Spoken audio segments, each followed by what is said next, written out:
Hello, my name's Alex. I'm one of the team from the University of Manchester, and I'm going to talk briefly about a piece of work we've done recently, which was a systematic review looking at evidence for identifying older adults with frailty who may be approaching end of life. So the reason we did this review was because we know that end-of-life services for people with cancer are well developed.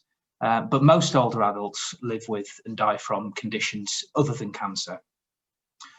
Frailty is a health state characterised by a slow and gradual decline, and this makes it really difficult to identify when somebody with frailty may be entering the end-of-life phase, which is commonly defined as the final 12 months of life.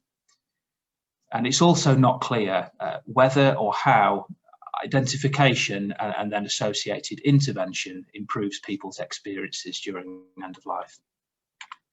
Frailty may be thought of by two different but complementary models. So the first model is known as the phenotype model. This is where we can objectively assess people against 5 different criteria. And if they show the presence of 3 or more criteria, then they are frail. The other model is the cumulative deficit model.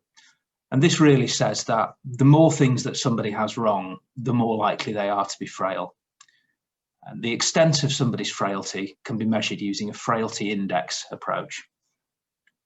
Now, in England, GPs are required to identify and support all patients who are age 65 and over with moderate or severe frailty.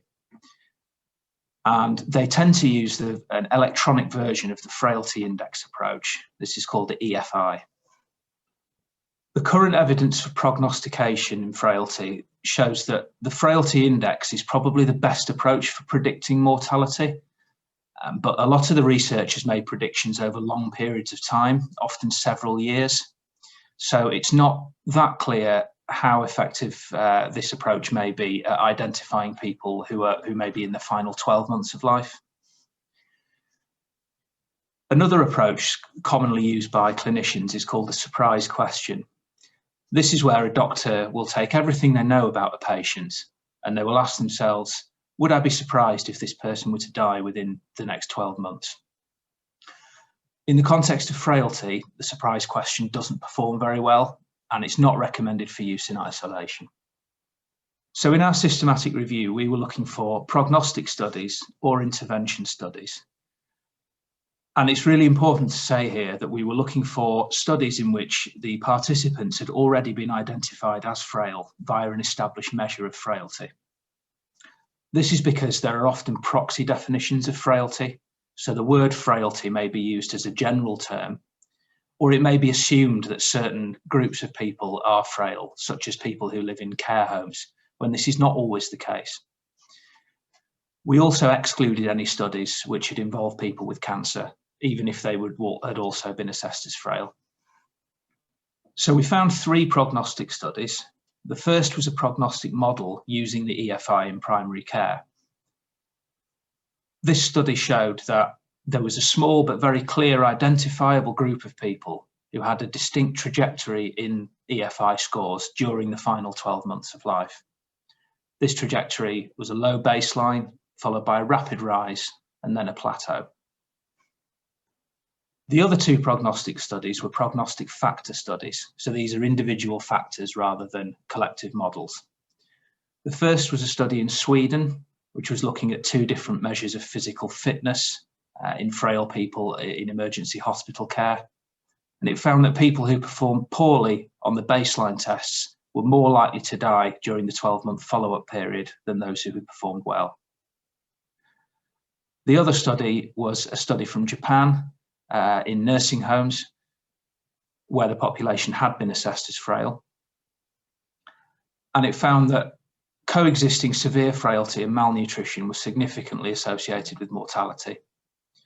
And heart failure was significantly associated with mortality across all levels of frailty. For the intervention studies, we did not find any studies evaluating end-of-life care interventions with older people who had been identified as frail via an established measure.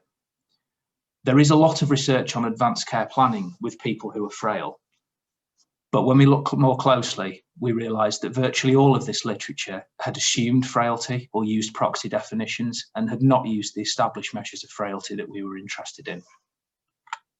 So the key messages from our review are that frailty is a well-established, distinct clinical entity with a series of assessment measures developed over recent years. However, there is a lack of use of these measures in the literature on end-of-life identification and intervention for frail older adults. And so it's really important that future end-of-life research should adopt explicit measurement and reporting of frailty amongst its study populations. And in practice, a focus on models of care that incorporate a palliative approach is essential.